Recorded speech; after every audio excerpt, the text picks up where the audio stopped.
Hi friends, இப்போ நம்ம என்ன பார்க்க போகிறோன்னா உலகத்திலேயே மிக கொடூரமான விஷத்தன்மை கொண்ட 5 பாம்பை பற்றி பார்க்க போகிறோம். இதில் ஃபர்ஸ்ட் பிளேஸில் இருக்கிறது ராஜநாகம். உலகத்திலே மிக நீளமான விஷப்பாம்பு இதுதான்.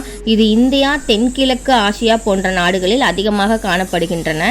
இதோட வளர்ச்சி பார்த்திங்கன்னா 3 to 5 மீட்டர் வரை வளர்ச்சி அடையக்கூடிய தன்மை இருக்குது. செகண்ட் பிளேஸில் பார்த்திங்கன்னா கண்ணாடி விரியன். இது கடித்த உடனே பார்த்திங்கன்னா நமக்கு ரத்தம் வெளியேற ஆரம்பிக்கும். இது கடித்த 6 மணி நேரத்திலே உயிரிழக்க நேரிடும். இது ஆசியா, இந்திய துணைக்கண்டம் மற்றும் சீனாவில் அதிகமாக இருக்குது. தேர்டு பிளேஸில் பார்த்தீங்கன்னா நாகப்பாம்பு. இது இந்தியாவில் ரொம்ப அதிகமாக இருக்கும்.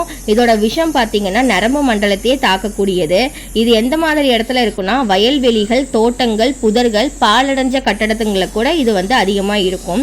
ஃபோர்த் பிளேஸில் பார்த்தீங்கன்னா சிறுத்தை புலி பாம்பு. இது விஷமற்ற பாம்பு இனமாகும்.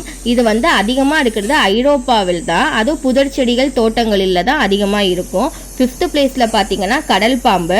தரைப்பாம்புகளை விட இதுக்கு விஷத்தன்மை கம்மியாக இருந்தாலுமே எச்சரிக்கையாக தான் நம்ம இருக்கணும். இது இந்திய பெருங்கடல், பசிபிக் பெருங்கடல், அட்லாண்டிக் பெருங்கடலில் பார்த்தீங்கன்னா இந்த பாம்புகள் அதிகமாக இருக்கும். இந்த வீடியோ பிடிச்சிருந்துச்சுன்னா லைக் பண்ணுங்கள், சப்ஸ்கிரைப் பண்ணுங்கள், மறக்காமல் பக்கத்தே இருக்கக்கூடிய பெல் ஐக்கானை கிளிக் பண்ணிக்கோங்க.